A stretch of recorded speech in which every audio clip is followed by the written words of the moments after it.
Hello everyone. आज हम और एक नया इंटरेस्टिंग टॉपिक हम लोग देखने वाले हैं, जो आप लोगों को पता भी नहीं रहेगा कि जो हम लोग एमसीबी देखते हैं, सिंगल पोल रहेगा, टू पोल रहेगा, थ्री पोल रहेगा, फोर पोल रहेगा, जो भी एमसीबी है, तो एमसीबी के ऊपर कुछ ना कुछ उसका नेम प्लेट रहता है। वो नेम प्लेट हम लोगों को रीड करना आना चाहिए, तभी जाके हम लोग आइडेंटिफाई कर सकते हैं कि उस एमसीबी का रेटिंग क्या है, करंट रेटिंग क्या है, वोल्टेज उसके ऊपर कितना है, उसके बाद में उसके ऊपर जो कोड रहता है वो क्या रहता है, उसके बाद में जो भी सिंबल्स रहते हैं वो सिंबल्स का यूज़ क्या है। क्योंकि अगर हम लोग किसी को भी पूछते कि एमसीबी कितने एम्पियर का है, तो उसको समझ में नहीं आता एक्चुअल में एमसीबी कितने एम्पियर का। क्योंकि एम्पियर का अगर हम लोग देखते हैं तो वहाँ पे ए जो यूनिट है एम्पियर का, हम लोग ए से लेते हैं 6A। तो एमसीबी के ऊपर आप लोगों को 6A, 10A या फिर 16A, 63A ऐसा नहीं दिखाई देगा। आप लोगों को वहाँ पे कुछ ना कुछ वहाँ पे कोड रहेगा। तो और वो कोड क्या है, ये सब पॉइंट्स हम लोग आज के इस वीडियो में हम लोग देखने वाले हैं।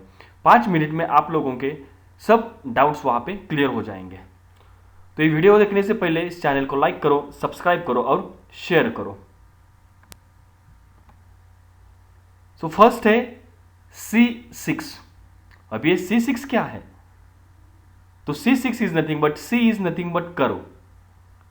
और कर्व क्या है? तो there are different different types of curve, वो हम लोग नेक्स्ट इसमें देखने वाले हैं। तो डिफरेंट टाइप्स के कर्व्स हैं। कौन सा कर्व्स कहाँ पे यूज करने का है, कौन से जो भी कर्व्स है, वो जो लेटर है C, वो C टाइप का कर्व कहाँ पे हम लोग यूज कर सकते हैं वो हम लोग देखेंगे। तो उसके बाद में जो दूसरा डिजिट है वहां पे वो 6 है। 6 इज नथिंग बट 6 एम्पियर का वो एमसीबी वहां पे है।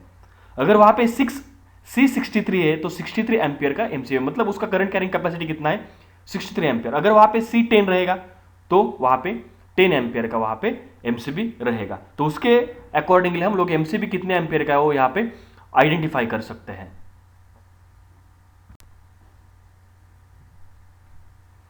नेक्स्ट है सी। अभी ट्रिप कर्व्स, ये सी क्या रहता है, कुछ कुछ एमसीबी पे सी रहता है, कुछ एमसीबी पे B6 रहता है, B10 रहता है। उसके बाद में कुछ एमसीबी पे C100, कुछ एमसीबी पे D63 ऐसा लिखा होता है। तो B C D K Z क्या है?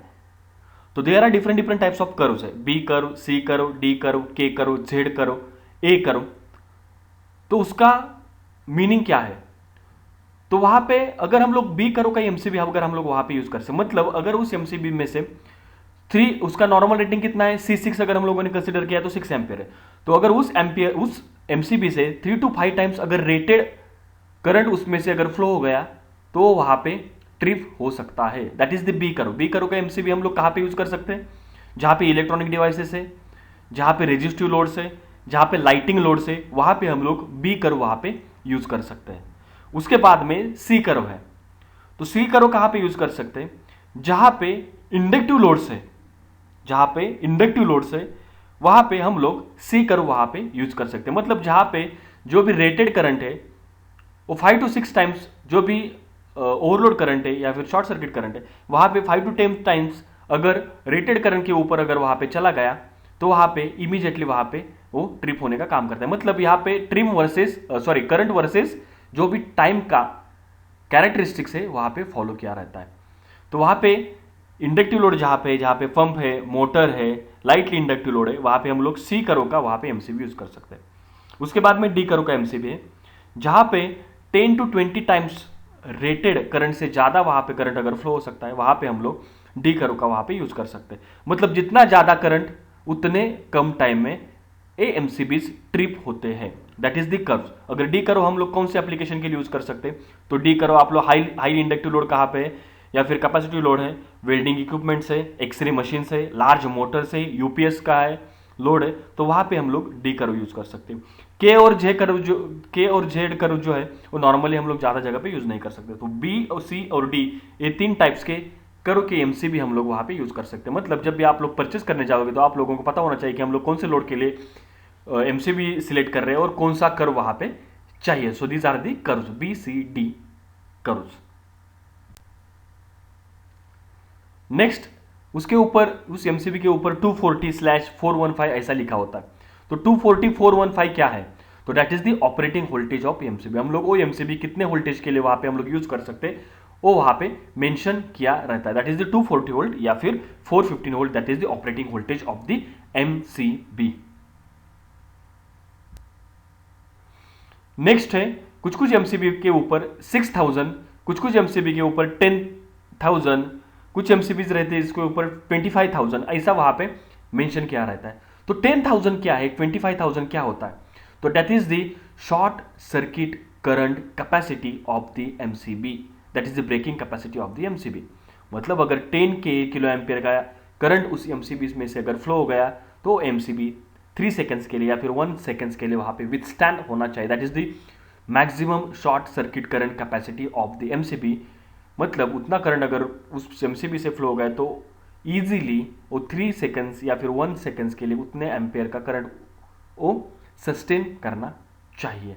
That is the maximum short circuit current capacity of the MCB. Next है EN IEC 608981 या फिर वहां पे IS रहेगा। IS is nothing but Indian standard, IEC is nothing but international electrotechnical commission standards. तो जो भी इंटरनेशनल स्टैंडर्ड से इंडियन स्टैंडर्ड से उसके अकॉर्डिंगली एएमसीबी वहां पे मैन्युफैक्चरिंग किया है। मतलब उसका जो भी अभी हम लोगों ने कर्व्स देखे उसमें डिफरेंट डिफरेंट टाइप्स के ट्रिप कैरेक्टरिस्टिक्स रहते, वो इस स्टैंडर्ड के अकॉर्डिंगली वहां पे मैन्युफैक्चरिंग हम लोग वहां पे करते हैं। तो इस स्टैंडर्ड हम लोगों को फॉलो करना पड़ता है। तो एमसीबी के लिए जो हम लोग स्टैंडर्ड यूज करते हैं IEC 60898-1, 1 is nothing but part 1 international standard, वो एमसीबी के ऊपर वहां पे मेंशन किया रहता है। नेक्स्ट है एनर्जी क्लास। वो एमसीबी का कौन सा एनर्जी क्लास है वो हम लोग वहां पे देख सकते हैं। मतलब जब भी एमसीबी वहां पे ट्रिप होता है तो वहां पे huge amount of arc produce होती है। वो आर्क हम लोगों को सस्टेन करनी चाहिए, तो कितने टाइम में वहां पे सस्टेन हो सकती है वो सब उसके ऊपर हम लोग डिफाइन कर सकते हैं। तो डिफरेंट टाइप्स के क्लासेस रहते हैं, 1 class, 2 class, 3 class. So this is the energy class जो वहां पे मेंशन किया रहता है। नेक्स्ट है सबसे टॉप वहां पे उस एमसीबी का सीरियल नंबर रहता है या फिर उस एमसीबी का मॉडल नंबर रहता है। जब भी हम लोग मैन्युफैक्चरिंग करते हैं तो वहां पे कुछ ना कुछ उसका कोड रहता है, सीरियल नंबर रहता है, हर एक प्रोडक्ट का वहां पे सीरियल नंबर रहता है। तो वहां पे वो एमसीबी का सीरियल नंबर या फिर मॉडल नंबर है।